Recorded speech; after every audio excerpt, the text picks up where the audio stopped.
Okay, welcome. It is Tuesday, the 6th of March. The time is going very, very fast. And amazingly, we're starting on time. Big apologies to Louise, who's not very happy with me because I'm always starting 2 or 3 minutes late. But I haven't this time because Bill and I were on in the green room a little bit early. So this week, on this Talent Talk, we're going to be talking about the new candidate relationship, which sounds a little bit of a ambiguous title, but Bill's going to make it really, really specific. So Bill's going to outline just his views on what this all means, and I'm just going to ask him for some additional information. And anybody that's here, please do. There's people logging in all the time, so please do just post your questions, and we'll make sure that we try and answer them all. So Bill, you probably don't really need any introduction to anybody, but just in case anybody doesn't know who you are, do you want to just give us a little bit about your background? Some people don't. Hi, I'm Bill Foreman. I do 3 things. So I work as an advisor to startups, including Candidate ID. So working with Adam and others in areas like recruitment, marketing, chatbots, and so on. Hi to Ukraine, by the way. Thanks. I'm also involved in working directly with customers. So people like NASPA's group, Oracle, most recently to work for Cisco. So I work with them on some very specific projects in the hiring arena. Plus, I do a lot of research and write a lot of papers and all that kind of thing, and bring it all together, and also run events. So I have True, the Recruiting Unconference, latest one coming up 19th of March in London, which is kind of a crazy circus. Yeah, cool. And just before that, just tell us a bit before that though as well, because you spent a lot of time running agencies. Tell us a little bit about that experience. Well, so I started out in agencies from when I was 16. I worked up to being a director of a national recruitment business, which was Prime Time, which I was at for 12.5 years when we grew from kind of 6 offices to 175. So very exciting times, including kind of places like Glasgow and Coatbridge and Airdrie and some interesting Scottish towns. And then I ran a training business and was non-exec director of a bunch of recruitment businesses for about 6 years, and I've been doing what I do now, or pieces of what I do now, for the last 9 years. Cool. Okay, so can we so just I'm talk? a recruiter, ultimately. If you want to ask me, if people ask me to describe myself, I describe myself as a recovering recruiter. Yeah. Okay. Cool. Let's just quickly talk before we talk about the kind of main subject, the new candidate relationship. Can we just quickly talk about, like, what are the coolest things that you what are the coolest things that you see happening in recruitment? What are the biggest trends that you're following and that you're interested in most just now? Yeah, so there's 3 things which I think are important for this year, which are not necessarily being picked up on, and it's more to do with digital trends rather than recruiting per se, but recruiting and HR are moving in that direction. So the first one is the emergence of different channels as to where people communicate and are looking to do their business. And I think this is built around 2 things. One, I think it's Messenger. We've seen the impact of Messenger on channels like LinkedIn. The other one is the consolidation of channels and new tools. So we're seeing Facebook Jobs going live in 30 countries in EMEA this week. So emergence of channels with multiple tools or multiple integrations that can do recruiting for operating recruiting and everything else that someone might have impacting on their lives, jobs being careers being a major part of that. So I think kind of jobs, learning and development, all that kind of stuff in the same place. And that battle, I think, Google Jobs, and we could run a whole show on that. So kind of Google Jobs, Google CRM, Google ATS, Microsoft, which is going to be tied in around, I think, Dynamics and some dynamic tools for CRM and database, the Messenger, which I think is being built out of LinkedIn. I think it's quite interesting. That as a technology play that's built as a separate platform, same as Facebook. So potentially that's an independent channel to LinkedIn with all the LinkedIn data. Yeah. And you've also got Skype in there, so you can expect, voice and video and all that kind of thing. So I think we're going to see Microsoft, Facebook, Google, Facebook with all the Facebook stuff, and the dark horse I think no one's looking at the moment that has the potential to do something is Amazon. I think Amazon have the platform, and knowing platform plays, if we look at what we've learned from mobile, like Apple and people like that, platforms are generally built not to play with other platforms. Yeah. So it's going to be very interesting about how that dynamic changes. I think that's one aspect. I think the second aspect is and is connected to that, which is a greater involvement of chat.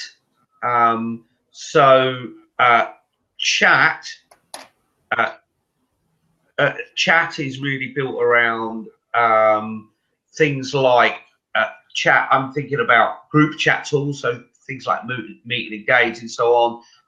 Individual chat tools, chat bots, conversation. I think where the model of how people communicate is becoming different. It's a digital interaction which leads to voice interaction, but the voice interaction is more likely to be voiced by it is more likely to be voiced at a later stage. So coming in digital interaction and then digital conversation. So in the way of a messenger conversation being every bit the same as a phone conversation, if you like. Yeah. And then after digital transaction, it's leading to voice, leading to face. Yeah. And FaceTime, and that's the relationship model that I think is going to have a massive bearing. So it's that kind, and even email, things like Gmail are becoming chat because it's very short messages back and forth received on a mobile device. So I think it's that instant real-time conversation over content in terms of static content, more chatbots, more technology. So what I think we're going to see. There's no AI in recruiting yet. That's a myth put out by vendors. But there's a lot of the machine learning stage, which is the learning the NLP piece, learning the patterns of behaviour, making recommendation duplication. There's a lot of interesting stuff going on there, and that's the other trend that I'm watching because that's the forerunner to what AI will be in a year or two. And from a recruiting point of view, I think the other big one of the companies I work with is Vettery.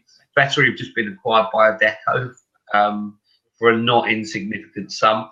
That's really the growth of the marketplaces, which perhaps changes the agency, which is where the biggest challenge to the agency sector is going to come.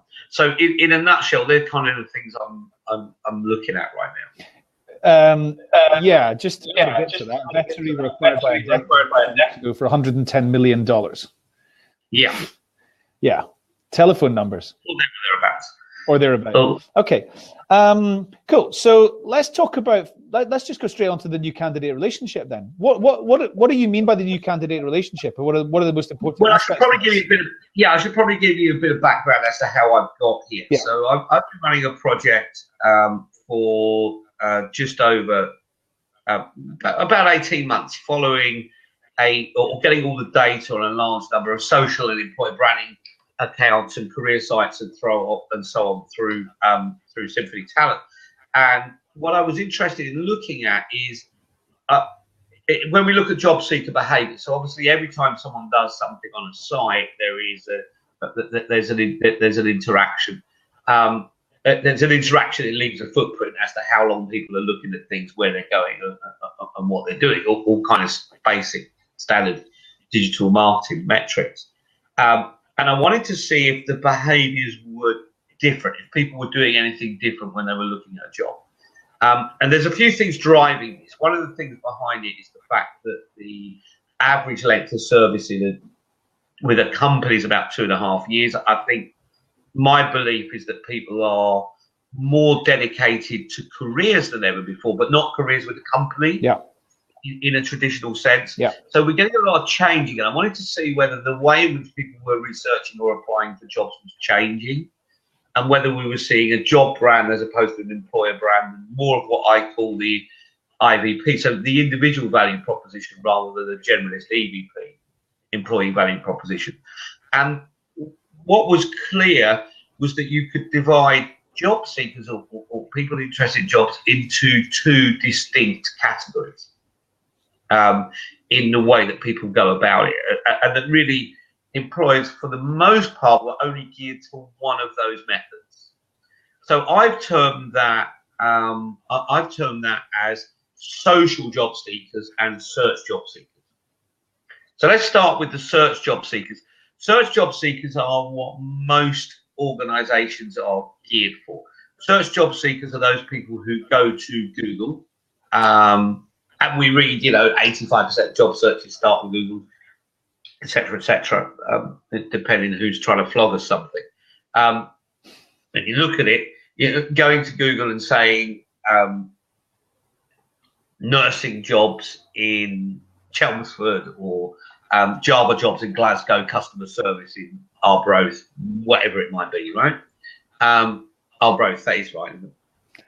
Probably not many Java jobs in Arbroath. Not many Java. No, you never know. So I maybe used the wrong jobs. Okay. Work anywhere.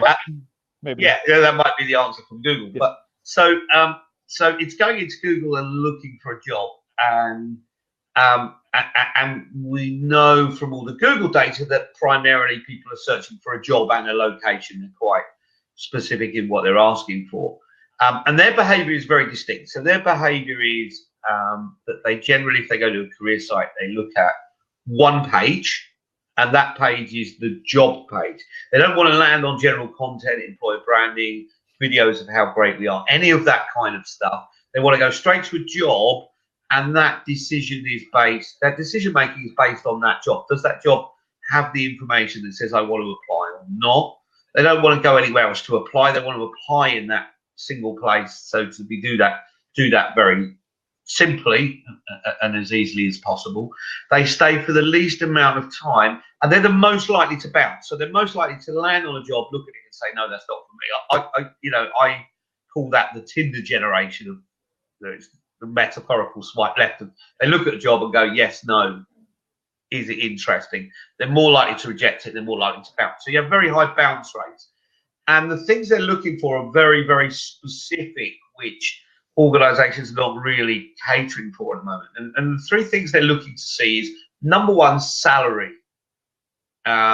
Using money as the differentiator, not just of, is this in the right ballpark for me, but gauging the seniority and fit of a role according to what the money is. So if the money is roughly in my ballpark, that's probably the kind of job I can apply for. Or if it's way out, probably not worth the pain of applying for this job.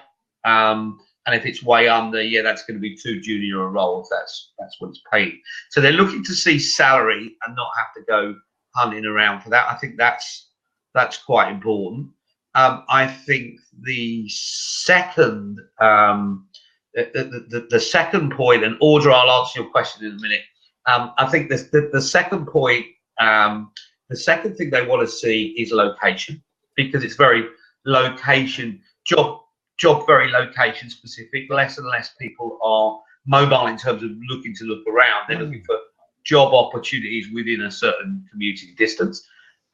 So I think that's the second thing they want to see is location. And the third thing they want to see is not the description of the job and what a great place it is, not lots of pictures, not lots of stuff on what a wonderful environment it is, but actually they want to see the disqualifiers. Yeah. Right? Yeah. This is really important. People want to make that decision based on the reasons I shouldn't apply. And that's dead simple, because applying for a job is like Game of Thrones. The person who gets the job is not the best qualified or the best fit.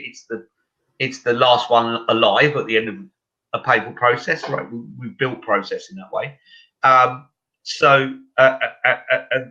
the answer to that, Javad, is a lot of this research was spent talking to the candidates about what they wanted, to see the questions anyone asked them. So that's the first bit. The first part of asking the question was search and their digital behaviours and opinions totally point towards search candidates wanting to have single landing page experience and seeing that. A social candidate is something quite different. Now, think about it. When we talk about search candidates is really what most organizations are geared for. Career sites, drop-down menus, sometimes job landing pages. I'd recommend that as a strategy, but it's very much a point to job. Exactly the same if we look at the behavior from candidate ID. Those people who go from a job link rather than a content link are looking for something very different. They're looking to land very directly and see job and make a decision about is this right or not. And they will look at multiple jobs and compare job to job rather than company to company. Yep. Brand to brand, right? So these people are, interestingly, the most served in terms of the way career sites and application processes and advertising is done, are the most geared, and the least geared in terms of the actual experience when they get there, being able to get to the very specific information they want to be able to make a decision, in that single place. So, and that's a search candidate. A social candidate is quite different. So a social candidate is those people who come to you via your branding. And the journey that those people take is quite interesting.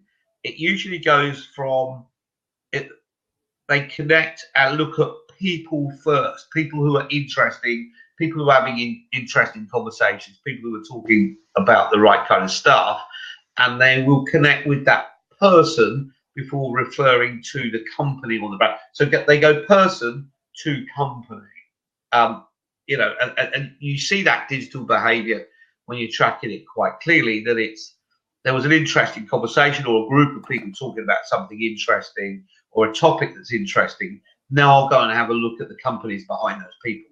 Are they all working in roughly the same place? So these are the kind of people that I'm interested in working with and working for.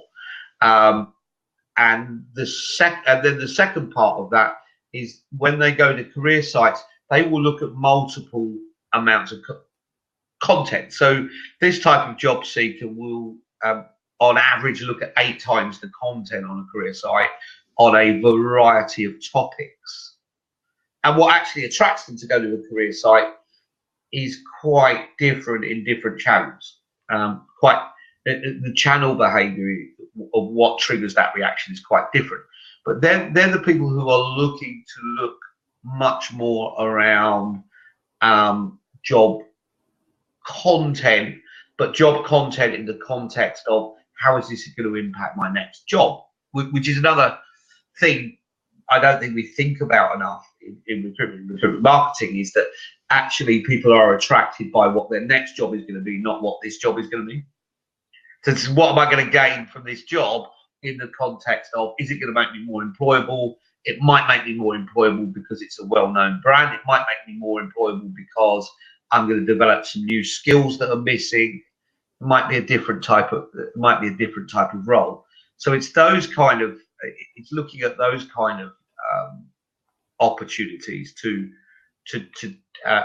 see something different in the context of this job in my career, and they're looking for very different types of content and to see very different things. So they're the people who are really driven by, how is this job going to help me? What am I going to learn in this environment? How does this organization operate? And that's much more of your employer branding versus job branding. Can I ask a few questions, Bill? Then yeah. Questions here. So is a search job seeker, that person to me is much more likely to be like in something like call center or retail or hospitality or something like that? No bearing on it. Don't be driven by. We make this mistake of thinking this is high volume stuff. Yeah. This is everybody. Right? This is right across an organization. So it isn't different. It isn't different. Okay, so if I'm a qualified accountant, if I'm a chartered accountant, I am not going to treat my career in like the same way that I decide whether I go for Dr. Pepper or Lilt. And that's what it sounds like. I kind of disagree with that, actually, and I'll tell you why. One of the things, I think you're going to look at organisations in a different way. I think a lot of what we talk about when we talk about millennials or job-seeking behaviour, high-volume job seekers, is kind of nonsense. I think millennials are not driven by things like values of organisations and stuff like that. They're driven by money. Most of them have a large amount of debt that they have to pay, and that's the major driving factor is where can I earn the most money quickly. Yeah. Interestingly, when you introduce chatbots into the equation, that's the number one question chatbots get asked. Yeah. Which job pays the most money? Yeah. Which job pays the most money? Which one has the best location? Right. So I think we can learn a lot from that.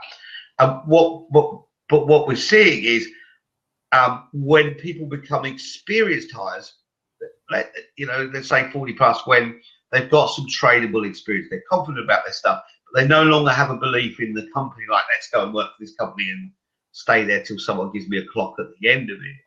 They're the people who are choosing much more, making much more value-based decisions. So they're more likely to do that. But in the meantime, the lack of confidence in companies means sometimes I'm going to apply for multiple jobs and see what happens. Because senior people who are getting older, less of them want to give up work because we work till we die because we can't afford to stop. There's not like this, when I was younger, the hard stop was kind of 55 people retired. That's what they did. Yeah. Less and less people retiring now, maybe changing their hours and stuff, but less and less people retiring. So I think more and more that there is a large number of people who are looking for jobs and will do that via a search mechanism. Okay, yeah, fine. I don't completely disagree with that. But that's some of them, right? And this is the point. Is what I'm saying is the categories can't be dictated. We shouldn't think this is just high volume or this is just millennial, right?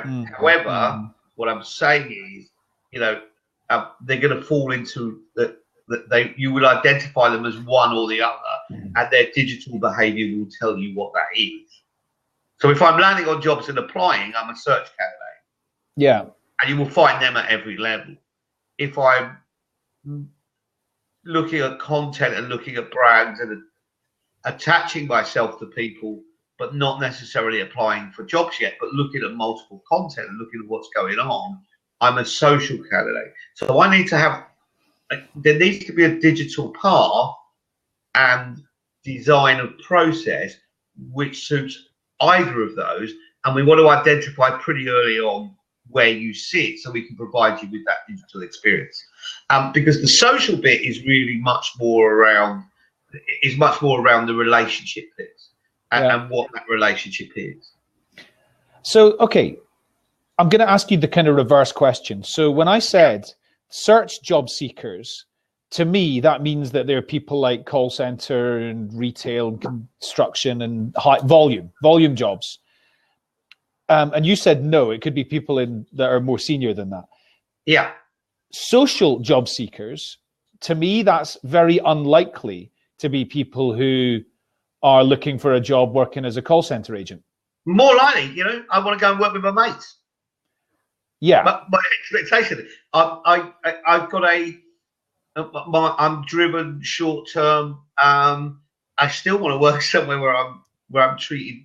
I compare a lot of that job seeking, which is where I think we go wrong in employer branding, as being like voting. You don't vote for the best candidate; you choose the one which is least shit, right? And I think that's quite often what we're trying to do is say, come to us because we're not as bad as the other. Yeah. If I'm call center A, B, call center B, the jobs are going to be roughly the same. And the jobs are going to be roughly the same. The rewards are going to be roughly the same. Yeah. Therefore, it becomes much more then about choice of where am I going. I want the people to be all right when I get there. Yeah. Okay. So if you are, do you think organizations need to put together an approach for both the social job seeker and the search job seeker. Completely. And identify early in the process. If you're tracking, if you know what the inbound route is, so if you know where people are coming from and you know what they're doing when they get there, you'll get an idea of the experience you need to serve up. So you need to be able to gear the single landing pages with all the information for people who are going, yeah, just show me that job, let me make a decision, which way am I going? And for those people who are saying, show me more of what's inside here. And I think one of the difficulties we've had, particularly in recruitment marketing, is recruitment marketing people are very evangelical about what's right. I think, you know, we see that all the time. And it's been one method or the other method. It's been kind of, you need to do away with that and have more content and have more employment stuff and do more of that stuff. Or it's been, no, you need to post jobs and have that apply method. Actually, what we need is a blended approach that fits everyone, but identify the experience that people want very quickly so you can serve that experience up in the right way. Okay, so a candidate ID specific thing, and I almost never talk about candidate ID on these talent talks. We have created candidate ID exclusively for the social job seekers. We're not an inbound recruitment marketing product. It's what I call talent demand generation, which is a phrase that I know Audra likes. And so it's absolutely for the building the relationship and the nurturing people through the funnel. So I'm also not convinced about that.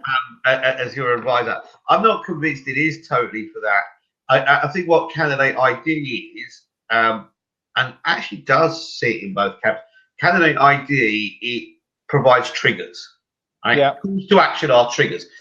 You send something out to someone, and the message that you send them, whatever message marketing medium you're using, whether you're using email, SMS, content, advertising, whatever you're doing, it's coming into the line of sight and giving a trigger to say, do you want to do this? And it's in that battle for attention when everyone's battling for your attention. It's the one message that comes through. It says, yeah, that thing which you'll ask me to do, I'm going to go and do. Whether that's you want me to go and look at a job, or you want me to go and look at a piece of content, or you want me to go and sign up for a webinar or go to an event, whatever it is, something is triggering that behavior. So something is placing it in that line of sight. And I think what you do with candidate ID is you're consistently putting things in people's line of sight.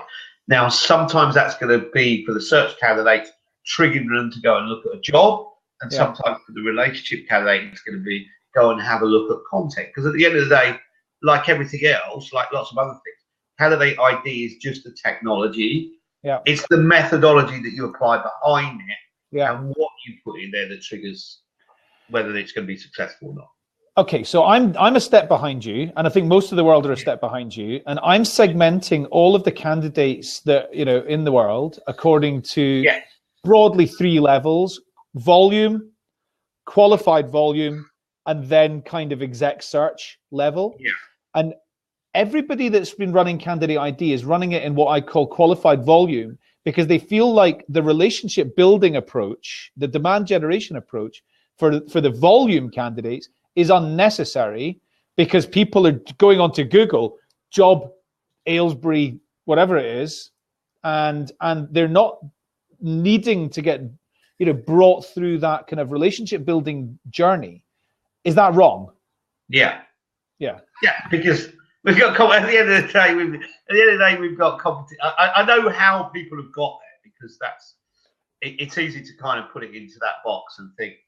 It's very easy to start saying things like, oh, that's millennials, or that's high volume, or that's customer facing. The reality is, job, you know, however senior you go, job seeking behaviors don't really change too much about what people do and the way that people work. There'll be those people who work entirely on relationship, and little back book, and those people who work entirely on reactionary decision making, which is show me something, make a choice, decide what it is I'm decide what it is I'm going to do or where I'm going to go. And a lot of that, is geared to, because at the end of the day, we always talk about high demand and high skill, right? But if you ever hire in a low skill market, you will know the things that are in high demand are completely different. It's things like a reliable work record, somebody who turns up for work every day, multiple volumes of skill.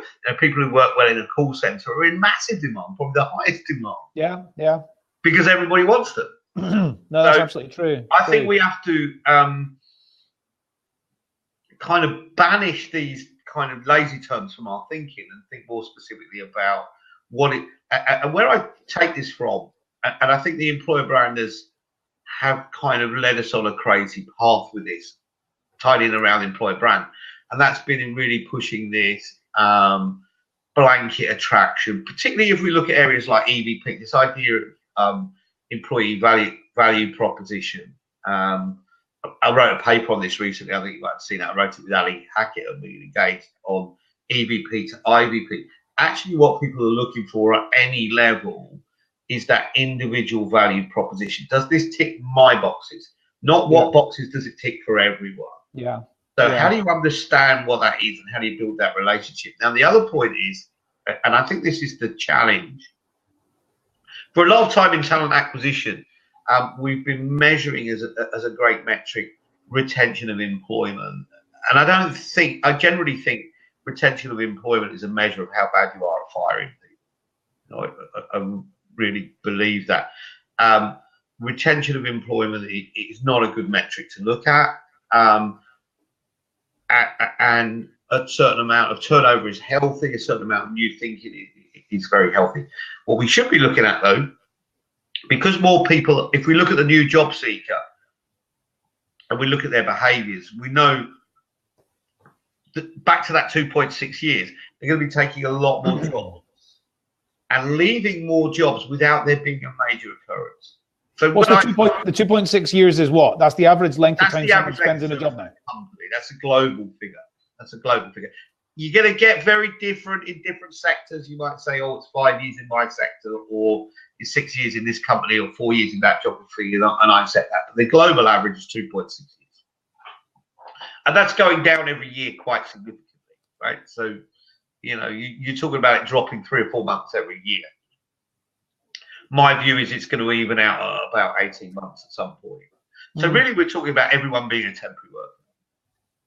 Everyone is on even if their employment terms are full-time. Yeah. But what we're seeing more of is probably 80% of people who leave jobs are not doing it because there was a major occurrence on either side. They haven't fallen out with their manager, or the company manager haven't fallen out with them. They've made a decision they're ready for the next challenge, ready for the next job. I've learned what I can from this one. I want to move to the next one. I want to enhance my CV or resume or whatever I want to do. So they're triggered. They're triggered by very different things, and then they're looking for different things. So I think we have to look at that and say, right, okay, how do we provide for those people? And there hasn't been a major occurrence, which means I'll come back. So, and my best referrals will come from people who used to work for me, not people who do work for me. Because there's no obvious benefit to you saying, yeah, I used to work there. That was a great experience. That really enhanced me. To the point where, some of the career sites we're working on, we're building whole sections of all the people who used to work here. This is what they came as. This is what they're doing. Come and give your 2 or 3 years and we'll get that experience right.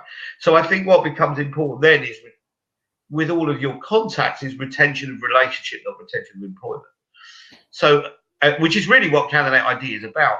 Are you still opening stuff? Are you still responding to things? Are you still looking at triggers? Are we providing a good enough experience for you to be connected with us, whether you're looking for a job or not? And do you think that, do you think that companies need to be, I mean, if everybody's becoming a temp, which I completely agree with, do you think companies need to be considering that actually they hire somebody at 21 years old, it would be very good for them to think about hiring that person from 21 to 23, and then from 29 to 31, and then from 35 to 37, and then so actually they might come back 4 or 5 times during the. The concept, if you like, is boomerang hires. That's where more attention needs to be given to things like alumni networks. Yeah, and how alumni, this is the whole comms channel. Is how we connected with the people who work for us, the people who used to work for us, the people who know us, the people who've chosen to connect with us. So one of the other differentiators I make when I'm working with organisations is I separate out candidates and applicants as two different things. Yeah. So when we talk about candidate experience, we're usually talking about applicant experience. Yeah. We're usually talking about the experience you had at the point you said, I want to apply for this job. Yeah. And usually our technology is built in that way, right? So it's applicants want a certain experience. Applicants want project management, which is really what hiring should be. Recruiters should learn project management skills. That should be the first thing you get taught, is how do you run a project? There's a certain number of tasks that have to happen in a certain order to a certain time scale with a certain budget to a certain standard in order. That's no different to how you build products if you work in a technical environment.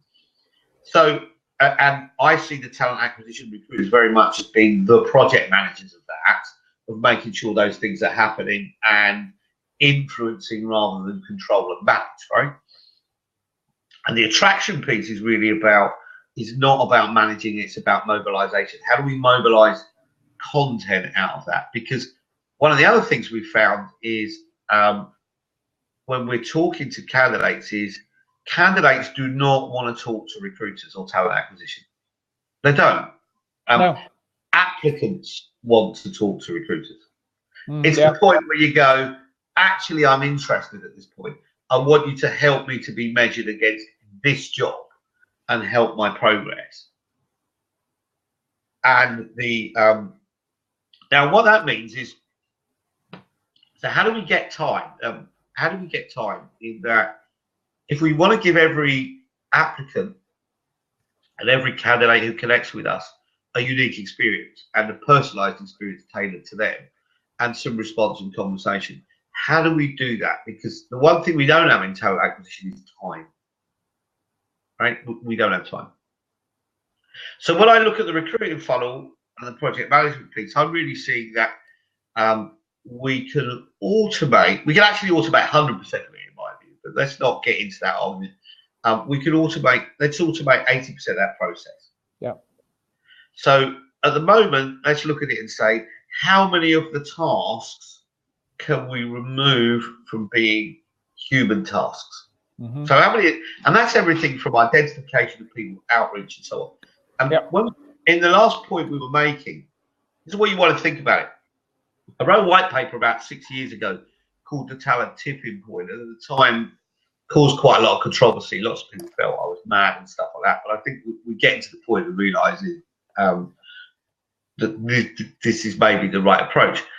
Is that I talked about a talent tipping point with an organisation being the point at which actually we know everyone we need to know. We're connected, or we've identified them. We know we've got a talent map that says we know who they are and where they are.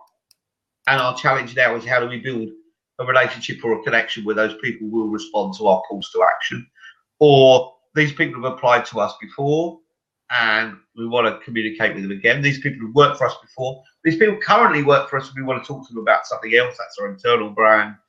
These people have contracted with us. But at what point do you go, actually, there's enough people and enough talent in our CRM that we're ever going to actually need? You know, when I was working at BBC, Future Media, we had 1 million candidates in the ATS. We had 1 million candidates. How many more people do you need if you can maintain a relationship with them? Well, it's one of the reasons that we created Candidate ID was because I was in a meeting with a big pharmaceutical company, an American company, and they told me that 70% of the people they hire were already in the ATS. But they came through advertising, employee referral, and direct sourcing. But they were already in the ATS. There's always a chunk of agency in there. Whenever I look at it, the number of the agency guys will hate me saying this, but the number of organisations I work with, the first thing we do is review all the hires against the ATS and say, do we already know these people? Yeah, it's disgraceful. Were they already there, right? So yeah, I know, but that's absolutely disgraceful because So what if they're not competent enough at finding their own candidates, they need to pay that agency, but they're not. They are. You're right. They're matching them off against. So what becomes the challenge? Yeah, what becomes the challenge? The challenge becomes: do you have a relationship with those people? Yeah. And if it's very transactional, if it's a very transactional thing, you're not going to have a relationship, because transaction is when one or either or both parties want the same thing at the same time.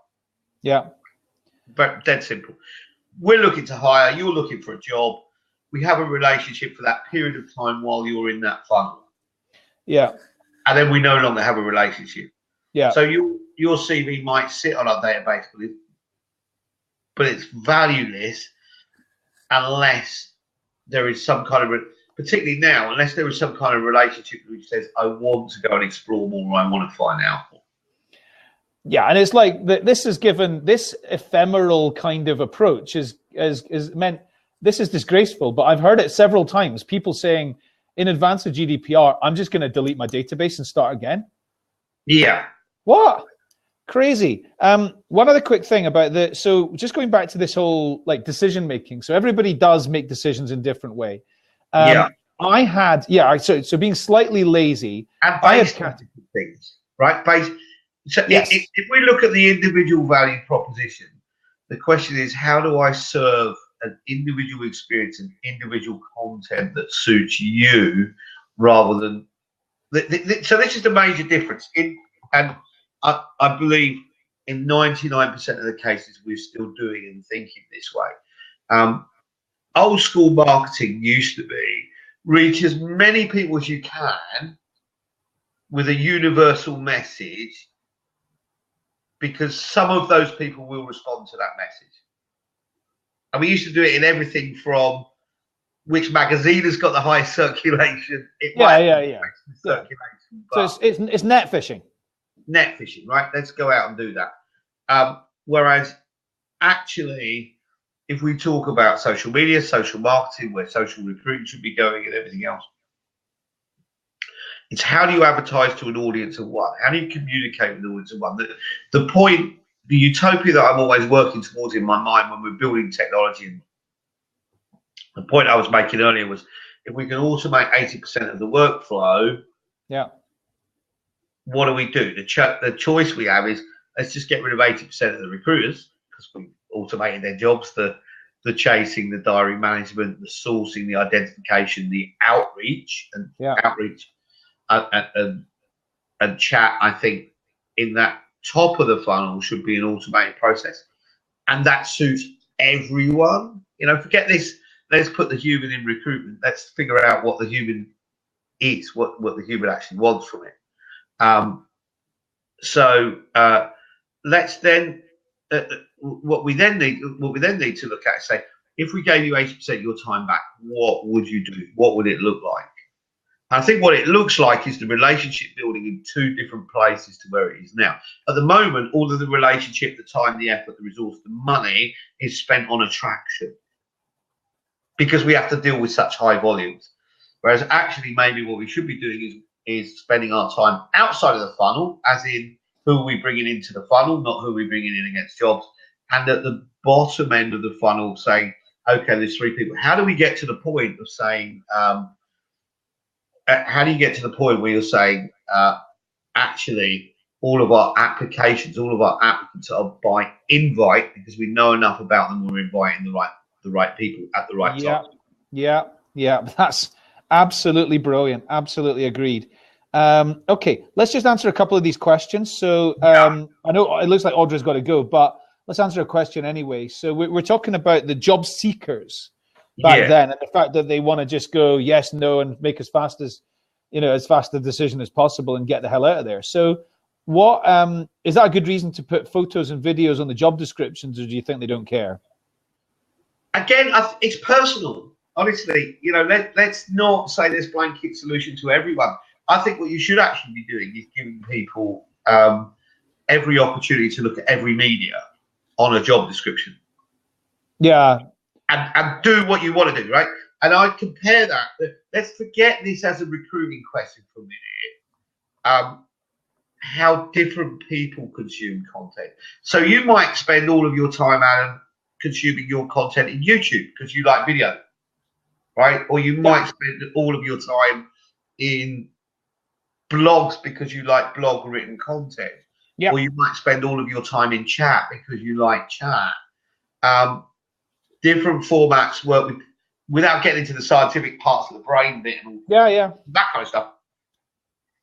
I think it's about giving people choice to choose how they want to consume that content and not assume everyone wants a video or everybody wants a picture or anything like that. I can give you a bit of information that's pretty interesting though. If you add a picture to your LinkedIn update, it will be 6 times more successful in terms of engagement. And actually, strange one, which came out in this research, if you're looking at what drives engagement and what drives response, on Facebook, business content drives responses. Yeah, absolutely. Video, not personal stuff. On LinkedIn, it's personal stuff, peer-to-peer recognition. Yeah. So just listen to what the experts are saying and do the opposite, and you should be all right. Yeah, absolutely. Okay, so I think we answered Jawad's question. Elizabeth, is there a difference in the social comparison to search job seeker in terms of culture fit and ramp up time to perform? I think you've kind of said no is the answer to that. Or I think all of it, there's not a lot of difference. What I can tell you is in hiring terms, and that is a social candidate is 6 times more likely to be hired than a search candidate. Wow. And I can get, and I think there's actually a really simple logic to that. I don't think it's complicated. If I think about when I did some work with Oracle quite a few years back, and put together a lot of the Facebook pages, I remember speaking with Kevin Blair, who's now the global head of talent at IBM, and speaking with Kevin and just asked him, said, how's it going? And he said, it's working, but I can't give you any data yet. When I asked him what he meant by why it was working, he said, well, the last 4 people I interviewed knew why they were here. And that was a pleasant change, right? So I think there is a logical thing that says, if you follow a brand for longer and you consume content and you get into it, you actually interview better in the current interview format. You know, you're more likely to have answers as to why you're there. You're more likely to have connections who've given you referral and endorsement. You're more likely to have the things which will make you successful. So I don't think it necessarily means you're a better candidate or you perform better, but I think you perform an interview better and you're more likely to be hired. Yeah, actually, could we just talk about referral? Because we were talking about referral with Arnim from First Bird a couple of weeks ago. What's your take on employee referral? Because I mean, it's become very, very. Well, I put together a lot of referral stuff for people, so I can give you 5 quick tips for referral if you want. Do it. Ways to make it work. Number 1 is don't pay any money as a reward for hire. That's going to kill your referrals, because when you pay money rewards for hires, the reward is too far away from the action you want, which is the referrals, and also you have a whole load of rules as to what you pay for. They can't be in the ATS. They need to not apply. You're making referral more and more complicated for people. And more and more people feel cheated by it. So my experience is spend the same money, but spend rewards for everyone. And have fun with it. More competitions, raffle draws, one big prize, but raffle draws. We've done loads of that. Everything from bid for a year to win a car to that kind of thing. You know, that having competitions is really useful. Third one, if you're talking about larger teams, which I've seen, probably the most successful referral organisation I've talked to is Capital One. They're a Roll Point client, who's another one of my advisory clients, and they're more successful than anyone I know in terms of the percentage of hires they're making from referrals, and they're doing that through having a dedicated referral team and actually running that referral team runs campaigns in the business. So you actually pay, you put money in for a campaign, and it's as much to do with the marketing of the referral internally and how you're promoting it and making it visible, and the rewards you're giving for referral is anything else that makes it successful. The fourth one is whatever you do, don't call it an employee referral program. Right? Anything that's a program is temporary. As an employee, if you give me a program, I'm like, yeah, I'll do it for a bit and then I'll forget about it. So don't call it a program. Yeah. And tie referrals from a technology point of view. Referrals should be the first thing that comes out of so all hiring workflows should start with job creation. And once you create a job, you should in turn create content and referral around that as the same thing. Don't try and do it as a separate initiative. Yeah, no, great. So that's my lightning tips on referral. But the biggest one is don't pay high rewards. Yeah, no, great tip. Which company did you say has a referral team? Capital One. Capital One. Yeah, cool. Okay, another question from Elizabeth. They run it as a marketing team. If you want to use that team, you pay money to that, and they spend money on campaigns. Wow. Okay. Okay, fine. Another point from Elizabeth here. If success is not based on the transactional, it has to also be based on how the jobs and roles will evolve, and based on that, the talent and how they can and will evolve. Yeah, I think that's right. I think that's what you said. If success is not based on the transactional, it also has to be based on how the jobs roles will evolve. Talent. Yeah. I think what it comes down to is what and who you're trying to measure, right? So, and what I mean by that is a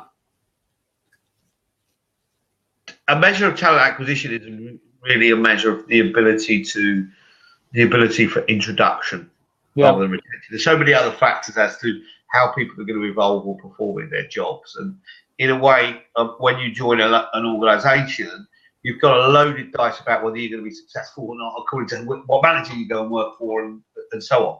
Yeah. So I think what we measure the transactional as an input to what's working. What I think people should be judged on as talent acquisition teams is output to the hires. Yeah, absolutely. Okay. And not other factors. Other factors, measure other factors and go back and look at retention and feed that back into looking at how you're hiring and whether there's anything you can do to make that better. That's not what you should be managed on. Yeah. Okay, cool. One last thing I was just going to mention which was going right to the very, very beginning. So you do work with companies. So you've worked with Naspers and Oracle and Cisco. One just thing that Oracle prompted me to explain, which has nothing to do with what we've been talking about, but it was something that I really liked, was Martin Lee, our mutual friend Martin Lee. Yeah. He was asked to hire, to go and find people from Oracle, really, really good high performing salespeople. And he found some videos on YouTube where it was like this trip to Bermuda or somewhere. And it was the amazing, the party for all the highest performing salespeople. And of course, the person put up a video of the party and tagged all the other people who were at the party. Yeah. Brilliant. Yeah. Great sourcing. Anyway. Yeah, and that's sourcing, but I really want to point out when we're talking about that, and this is a problem lots of organisations have. Because I can remember a time when recruitment agencies used to say, don't let any of the recruiters have any LinkedIn profiles, because once we identify who they are, everyone will try and hire them. If people can hire your people, you have a different problem. Yeah, absolutely. Make a fuss out of them. Understand that you're helping them enhance them. Enable people to enhance their personal brand, to become more employable to other people, because they're going to come back, right? You have to accept that people are going to leave and people are going to come back. And if you accept that, you don't stand in the way of celebrating success and doing all the things which actually works towards keeping people. Yeah, absolutely. Cool. We're going to wrap up now, but last quick thing is if you want to talk to Bill, if you want to get Bill into your organization to come and talk to you about this kind of stuff and strategize with you, what's the best place for people to make contact with you? Facebook. That wouldn't have been the case 5 years ago. You wouldn't have heard people saying that. But I know for Facebook. contact Bill on Facebook. You're gonna be able to. He's gonna respond to you. Yeah, Facebook Messenger, LinkedIn Messenger, email. That's kind of the order. Yeah. Cool. And as Stephen's just pointed, and at True Newcastle tomorrow. True Newcastle tomorrow. True London 19th of March. We also have coming up. True Manchester is now in the pipeline and happening. True. There's a couple of other True event. True Stockholm is happening in April. There's a lot of True stuff going on. So amazing schedule, terrific. Yeah. And Ian says he's growing a beard as a tribute to us. As you can see, I'm just a young apprentice compared to that guy's beard. So thanks very much everybody for joining. Bill, much obliged. And next week, Billy's got a session next week with it's Stan from Vonk, and that will be very good. It will be very good with Stan from Vonk and with Ben Gledhill. So tune in next week, and thanks everybody. Bye for now. Catch you later.